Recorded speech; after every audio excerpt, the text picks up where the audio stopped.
पुत्रिका, जित्या व्रत कथा और फल। अपनी अपनी संतानों की लंबी आयु के लिए आज भी माताएं जीवित पुत्रिका या जित्या का व्रत करती हैं। इस व्रत की शुरुआत कैसे हुई, आइए जानते हैं। एक समय की बात है, एक राजा थे जीमूतवाहन। वे बहुत ही दयालु और परोपकारी राजा थे। एक बार रात में जब वो सोए हुए थे, तभी उन्हें एक स्त्री के रोने की आवाज़ आने लगी।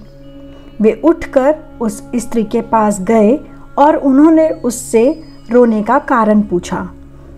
उस स्त्री ने बताया कि गरुड़ उनके गांव में हर रोज़ एक बच्चे को खाता है और आज उसके पुत्र की बारी है, इसीलिए वह बहुत परेशान है क्योंकि उसका यह बेटा उसका एकमात्र सहारा है।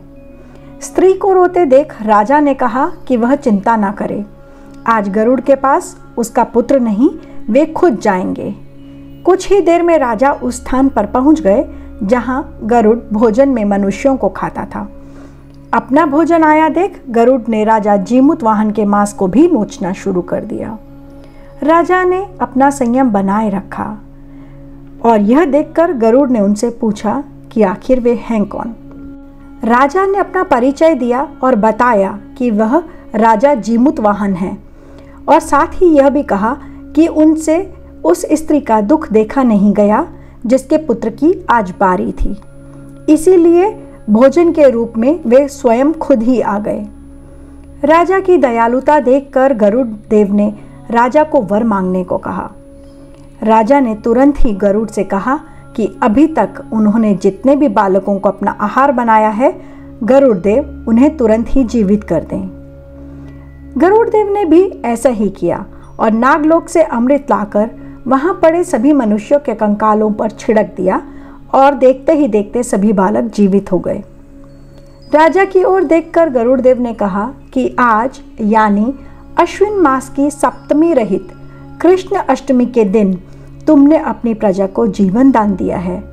आज के दिन जो भी स्त्रियां जीवित पुत्रिका और कुश की आकृति बनाकर तुम्हारी पूजा करेंगी, उनके सौभाग्य और वंश में वृद्धि होती रहेगी। इस व्रत की कथा एक चील के कानों में भी पड़ी और उसने तुरंत आकर अपनी सखी सियारिन को भी बताया। चील ने निर्णय किया कि वह इस कथा के अनुसार व्रत रखेगी और दूसरे दिन ही पारण करेगी। उसने अपनी सखी से भी व्रत करने को कहा। व्रत के बाद उसने अर्थात चील ने एक ब्राह्मण देव से इस कथा को सुना और फिर लौटकर सियारिन को सुनाने लगी।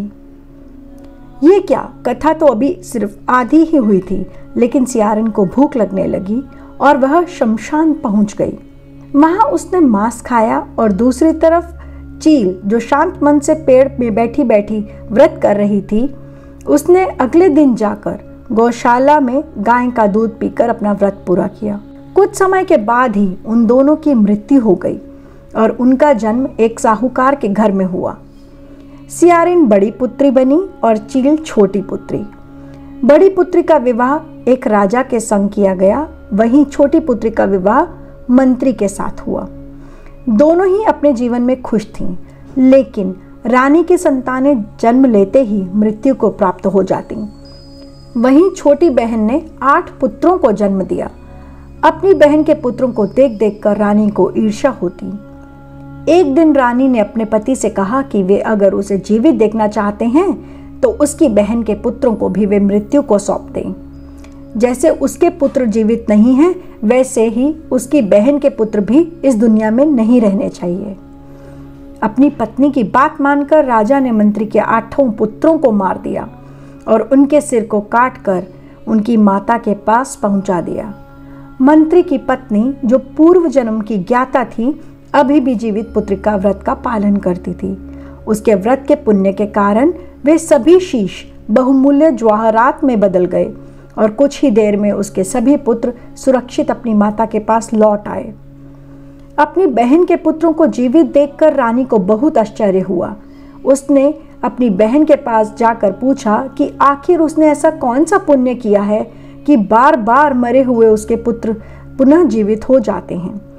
रानी की बात सुनकर छोटी बहन ने उसे पूर्व जन्म की बात याद दिलाई और कहा कि पहले वह चील और रानी सियारिन थी दोनों ने व्रत किया, लेकिन भूख लगने के कारण सियारिन ने अपना व्रत तोड़ दिया, जबकि चील ने सभी नियमों को मानते हुए व्रत का पालन किया।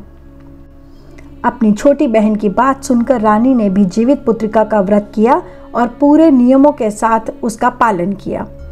तभी से उसके पुत्र भी दीर्घायु होकर राजा बने।